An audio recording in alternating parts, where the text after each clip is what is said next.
What's up, everyone? Welcome back to the Entertainment Channel. I'm back with another video today. It's Thursday, April 24th. Getting into some nice weather finally here in Chicago. Got my Cubs jersey on, got my Cubs hat on. You know we're talking about the Chicago Cubs today. But before I even get into the video, man, make sure you hit the like button, drop a comment, hit subscribe if you haven't already done so, and share the channel for me, guys. I'm trying to grow the channel. Been stuck at like 110, 111 subscribers for a couple weeks. Got to break the barrier, trying to get 150, 200. But make sure you guys let me know what you think, too, about the video. Comments, likes, all that stuff helps me grow the channel, and we're trying to get the entertainment community a little bit bigger than just here in the 773 Chicago. But we're talking about the Cubbies, man, and two crazy games at Wrigley. You love the vibes. I love the vibes going on right now. I was at that crazy game last Friday where they went down. Kyle Tucker hit a home run, brought us back in the game, and just kind of absolute pandemonium taking place at Wrigley last Friday. But I'm going to talk about the Cubs sweep over the Los Angeles Dodgers. So quick 2-game series. From my point of view, it looks like I'm sure it's probably true. We played them 2 games in Tokyo for the Tokyo series. If you remember that, definitely go check out my video a couple weeks ago, or a month now, for that series. But talked about that Tokyo series. But back to today, they had the 2 games in Tokyo. So they had a 2-game series these last couple days. They swept the series 2-0. So game 1, I'm not going to go like into full details. I kind of want to talk a little bit more about some of the narratives that are out there. But game 1, you see right here, crazy ass game on Tuesday night. Absolute classic game, even though it's so early in the season. Cubs had a crazy comeback. They won 11-10. Ian Happ hit a game-ending RBI single in the 10th inning. And the Chicago Cubs outlasted the Dodgers for a crazy 11-10 victory on a Tuesday night. The Cubs are down to their last out in the 9th inning. But catcher Miguel Amaya, who's been pretty great this season for us, to be honest, he hit a solo homer off Tanner Scott to tie the game in the 9th. Barely even went into the basket at Wrigley. Kind of like an old school home run. Reminds me of all those home runs back in the day where they just barely make it out. So what we like to call a Wrigley Field home run. I don't have the tweet pulled up, but basically that home run is only a home run at Wrigley. So there's a funny Twitter page that always puts those out like, hey, this home run would have been a home run only one other place and every other place. And for the Cubs, that Miguel Amaya home run on Tuesday, the only stadium that the ball would have gone out on was Wrigley. So thank God we were at home. But Kyle Tucker, PCA, absolutely on fire to start the season for us. So they both homered in that game 1. Cubs were at that point 3-1 in the homestand. Happ finished with 4 hits on Tuesday, scored twice against the Dodgers, and scored 5 times. And the Dodgers scored 5 times in the 7th. I read that backwards. So Happ had 4 hits. He scored twice. Then the Dodgers scored 5 times in the 7th. They took the 10-7 lead on us. But Kyle Tucker hit a home run against Alex Vesia in the 8th. That got us to 10-9. Then Amaya hit the home run in the 9th, tied it up 10-10. Then we had a perfect walk-off hit. I'm sure you've seen the videos everywhere. Porter Hodge, who's had the win that night, got a save yesterday. He escaped a jam in the top of the 10th. Then Happ came up to bat. We had a runner in scoring position. Happ grounded the first pitch into right field, and then Vidal Bruján scored easily from second. All the Cubs are pouring out. PCA was already on the field before the throw even got to home. And Wrigley's just going crazy, man. That's the thing. And they were interviewing Kyle Tucker about that yesterday, asking him about Wrigley, how it is. He wasn't too hyped up. I think he's still just trying to, he's probably just kind of chill, even keel guy, because he delivers every home run when I was there Friday to bring us back. Kyle Tucker, another home run on Tuesday. But he, downplaying it like, yeah, it's a great place to play. But, bro, you watch the highlights, you see how crazy. We'll look real quick at the home run. Let me pull it up. Let me mute it, too. So you see the home run right here, man. Bah. And the crowd is going crazy. And look how barely got out, man. The only the only ballpark that was a home run in was Wrigley. So that was a crazy thing I saw on Twitter, and I was happy as hell to see that. And you got to love seeing all the salty-ass Dodgers fans. And Wrigley's just popping, man. We're 25 games into the season, 24 on this night. And look at how juking it is. You don't see any other baseball park anywhere like that. Like, tell me another place right now this early in the season that's that lit. Nowhere. Friendly confines, man. That's why as much as people like to talk shit Everybody's always talking shit about the Cubs, about Wrigley. You know that's the most lit ballpark right now. Don't even stunt. When we're playing good, you can't even talk about another fan base. Wrigley, most lit, most into it the whole game. I'm tapped in. I'm biased, obviously, but great game on that night for us, 11-10. And then yesterday, bro, I'm talking like it's one about homies there. We're all homies. Whoever's watching the video, you're the homie. You're the bro. But yesterday's game, another one-run game. Cubs won 7-6. PCA homered and drove in 4 runs. And the Cubs ended up winning 7-6. Dansby Swanson, one of my other favorite players on the Cubs, he had 2 hits, 2 RBIs. And Cubs improved to 4-1 on this 8-game homestand. So they got 3 more games at home, 4-1 right now. And we're playing against some of the best teams in the league. So that's what's very exciting right now, is that not to, talk smack about other teams, but we're not beating like, the Reds or the Pirates. Like, we play them a ton. We've been beating the Dodgers, the Padres. Like, these are legitimate, really good teams outside of our division and within the NL. And so, we're going to see them eventually. So building up some of that confidence right now is definitely key. But PCA, like I said, homered, drove in 4 runs. Dansby Swanson had 2 hits, 2 RBIs. And then helped by a Matthew Boyd throwing error, which we're struggling right now at third. Los Angeles scored 3 times in the 5th. Mookie Betts hit a 2-run double before Kike Hernandez, who just seems to like destroy us in Wrigley. He had his 6th homer. That gave the Dodgers a 5-3 lead in the game, but the Cubs responded with 4 runs in the bottom half of that inning. So Jack Dreyer, he walked the bases loaded. I keep saying Swansby. I'm combining Dansby and Swanson. I got to learn English. Swanson hit a 2-run single. Nico Homer drove in Bush with a sacrifice fly, and then Crow-Armstrong, PCA, added an RBI single. And the big thing for me in game 2, if you're taking a look at the box score here, was the bullpen. So Boyd had 6 innings, 10 hits, 3 earned runs, and happy to see somebody actually go 6 innings. I don't know how many pitches he had, because you rarely see anybody go 6 innings anymore in the MLB, which I hate it. But Boyd went 6 innings. He gave up 3 runs. And then, the bullpen, that's a little bit confusing. 3 earned runs, 5, or another that were unearned. I was like, wait, what am I reading? So Hodge came in, he got the save, but no runs given up for us in the 6th, 7th, or 8th inning. And if you're a Cubs fan, if you've been watching this team for at least the last couple of years, the last couple seasons, what really has plagued us is the bullpen. So I was happy to see yesterday, at least, that the bullpen didn't give up any runs in the 6th, 7th, or 8th. They were able to hold the Dodgers, not give up the lead, because we were up 7-5, and in the 6th inning, they did get another run. So I keep saying 6, 7, 7th, 8th, and 9th, we didn't give up any runs. So bullpen finally did their job, and that's really what we need. If this team is going to be taken seriously, moving on in the playoffs, most importantly, I know we can make the playoffs, but to actually advance, have some wins, we need to shore up the bullpen. We probably need another starter, especially after Justin Steele went down. Imanaga been an absolute dog. Even Boyd yesterday looked good. He's 2-2 on the season.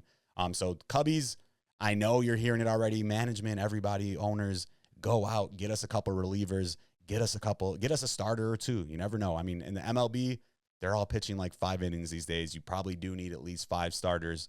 So we'll see who becomes available.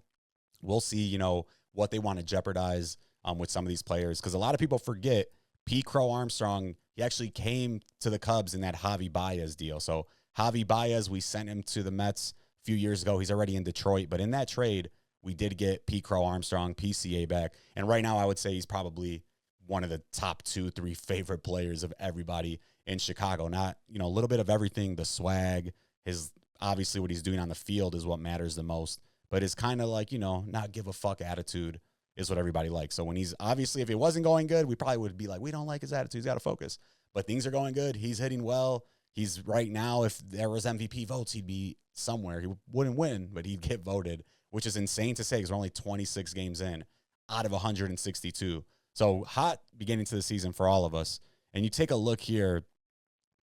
I'll pull it up right now, but great start for us. 8-5 at home, 16-10 on the season. But let's not get too crazy. Only 26 games in, and we all know baseball is a marathon. So let's hope we stay healthy. Let's hope we get a couple of pitchers. We'll do a little all right, moment of silence for the pitchers. If we get one, let's go get a pitcher. Bring a pitcher in. But you take a look here. Let's see some of these stats, man. The Cubbies just on fire. And you see right here, Chicago Cubs. Shout out to optimistic Cubs fan at Hot Stove Cubbies. Chicago Cubs are now 5th best record in baseball, 1st in baseball with a plus 43 run differential, 3rd in baseball with 38 home runs, 1st with 160 RBIs. Next closest is 28 RBIs away with 132. Offense is 1st in average, 1st in hits, 4th in doubles, 1st in triples, 1st in walks, 1st in stolen bases, 1st in on-base percentage, and 2nd in slugging percentage. So who knows if we can keep this up all season. If we do, this is going to be one of the best Cubs teams in a minute, definitely probably since 2016. But it's very exciting to see these stats right here, to see the Cubs producing. Obviously, I hope, and I just like you guys, that we pay Kyle Tucker, but his price is definitely going up, man. I don't think he's going to do the Cubs any favors and sign any sooner than he has to. But that price tag right now for Kyle Tucker on the rise. But just crazy stats right here, man. You take a look at this, not probably sustainable maybe for the whole season, but if we, 2nd or 3rd in some of these statistical categories, even 5th or 6th, that produces. But also keep in mind that this is why we're winning some of these games that are bullpen blows. So these stats look really good. They look great. But a lot of these runs we have weren't particularly necessary if the bullpen, did their job and held the lead. So I'm excited to see what we can do the rest of the year. I think there's still a lot of room for this team to grow. They look like they actually like each other a lot. They look like they're vibing a lot.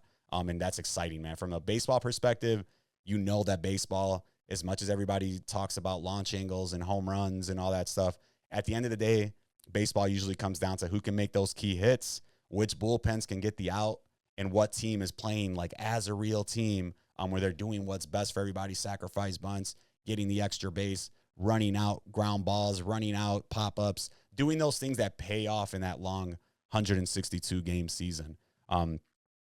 And this was one of the funniest things to me. Everybody probably saw this yesterday. If you're on Twitter, like before the game, I saw this and I'm like, what is going on? I thought there was like some type of protest going on. I'm like, what are they protest? I don't understand. But the Dodgers fans, they're trying to march into like Wrigley Field. Who knows what statement they were trying to make the other day, but it's hilarious looking. Like, look at these dudes. Like they really thought they were doing something.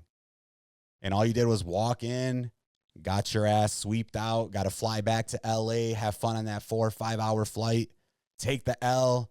And it's good to see that we came out and busted their ass after they did this.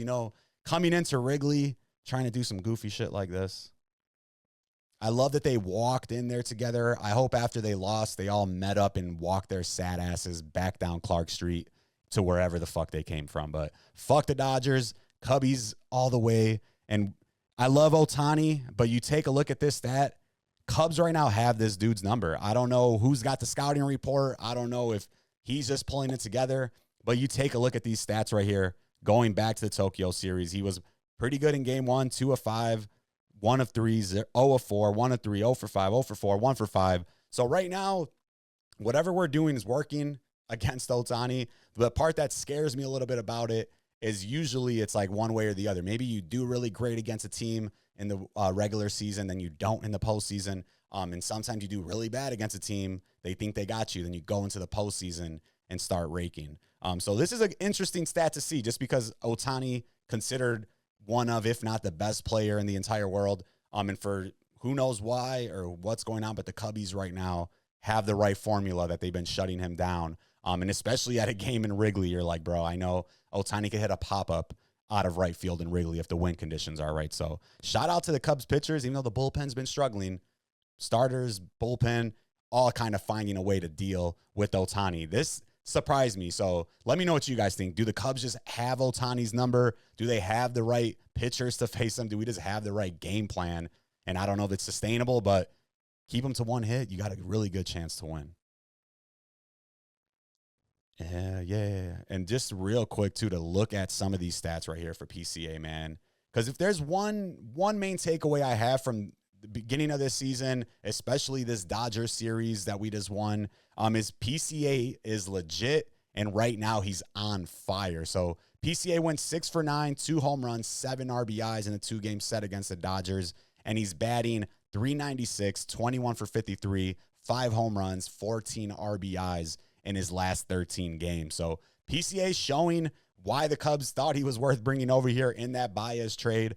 He's done a lot of things to, get better, fixing his swing, working on different things like that to retool. But he's legit, man. I mean, you take a look at what he does defensively, how fast he is, what he's doing offensively. And right now he's still towards the middle, bottom of the lineup, but I think keep him there, let him keep getting comfortable. Maybe once we get, another 20 games in, if he's still putting up some of these, I don't think 396, but if he's, around 290, 285, 300, obviously you got to move him up in the lineup. But right now I say keep him where he's at. Don't move him up in the lineup just yet. Let him keep staying hot, stay in a groove. Because, if you bring him up, it's going to bring more questions. How do you feel up in the lineup? What happens if he doesn't get a hit? Is it because you're at the top of the lineup? So I say don't move him up in the lineup just yet. Leave him where he's at. Let him stay, consistent. Let him stay comfortable. Let him get 20, 25 more games under his belt of consistent, great offensive output, and then move him up in the lineup. Because right now, quite frankly, we don't need to move him up. The offense has been doing their thing, producing. We talked about the run differential, number one in the MLB. So I say just leave PCA where he's at in the lineup, guys. But just look at him raking. It's hard to argue people saying to move him up. Last 2 games, 3 for 4, 4 RBIs, 1 home run, 3 for 5, 3 RBIs, 1 home run. So hard to keep him at the bottom of the lineup right now, but I think just for long-term sake, keep him down there. Let him, get more at-bats, keep getting comfortable, keep finding his confidence. I think he has it anyway, but that it's going to be better for us in the long run. And this was really cool. I saw this. They don't have the breakdown. They got his home run and some of the stats here. But if you take a YouTube like Mark DeRosa, PCA, swing breakdown, they have a really great video where Mark DeRosa breaks down pretty much how his PCA swing has changed throughout the last 3 seasons, from when he came up in 2023, then last year, then this year. And basically what he's done is just widen his stance. So he's made some adjustments to his swing where before kind of had his feet both a little bit closer. Now he's got a wider stance where he's got a little bit more weight on his back leg and just kind of ripping right through the ball. So you see he made these adjustments, they say around July of last season, towards the end of July. In the 82 games since he made those changes, he's batting .284 with a .332 on-base percentage and a slugging percentage of .483. And then on-base plus slugging, .815, 11 home runs, 43 RBIs. So dude has just been a problem at the plate, man. So regardless of what you think of his attitude, what you think of the way he carries himself, this dude has been absolutely raking for the last, the whole beginning of this season. Going into last season, he was starting to put up better numbers. And it really does make you appreciate how hard baseball is. So go find that Mark DeRosa video. He's on MLB Network breaking down PCA swing, some of the changes that he made. He tried doing like a high leg kick before, got rid of that. Now he's got a little bit more of a low, just kind of low to back on his back foot. And you see that it's working. And that's what's really cool about baseball, man. It's a little things. Basketball, kind of just get that muscle memory. Baseball, got to make adjustments because they're making adjustments against you. You better make some adjustments against them. And I really hope this continues, man, because if PCA stays on, I'm just saying this might be my next Cubs jersey. Right now, I just got a Maurice jersey on. It's a custom-made one. But shout out to the Cubbies, man, and thanks for coming through. I was only going to do 15 minutes. Now I'm at 18. But definitely get out to a Cubbies game. Right now, it's the most affordable. It's not cold, but it's not going to be as expensive like it's going to be once the team is even more hyped up. So right now, go out, go catch a Cubbies game. We're kicking off, tomorrow, 1:20 Friday game. Best type of game you could go watch, man. If you have some time, go out there, watch the Cubbies game. Tickets are still pretty affordable, as low as $9. Oh, wait, they better be here. I'm like talking all this shit. Yeah, they're at Wrigley. I was like, it confuses me when they put Cubs versus Phillies. I don't know why. I'm used to the other way. But right now, man, if you haven't got to Wrigley this year, get out there right now. Tickets are still cheap, as low as $9 according to Vivid Seats. It's right above my head. But get out there, man. Cubbies are lit. Wrigley's lit. What else do you want right now? Go out, enjoy a Cubs game. Tickets are cheap. Beer's expensive. Just make sure you stop at Sluggers before and have a couple of brewskis before you get into Wrigley Field. But thanks for coming through, guys. We'll see what happens this weekend. Cubbies take on the Phillies. Phillies right now, 13-12. And if we take a real quick look at the standings, they're currently second in their division, 18-7. Cubbies 16-10. 3 games up on the Brew Crew, on the Brewers. 3.5 on the Reds, Pirates, Cardinals. So Cubbies, keep this up, man. You're looking at your future NL Central champions, man. But like I said, thanks for coming through to the video today, guys. Another one here on the entertainment channel. Going to be doing at least 1 or 2 Cubbies videos every week. As long as I got the time, I'm going to grind and do that little Cubbies video. Probably a little bit more. I want to do one after each series. Makes it a little bit easier to break down rather than doing every game, just because I still have a normal job. So I can't just dedicate the full time to YouTube, unfortunately. But thanks for coming through, guys. If you're still at the end of the video, you the realist, leave a comment. But make sure you go like, comment, subscribe, share the video. And remember, don't be lazy. You always got to go crazy. And don't be doing nothing fugazi. Deuces.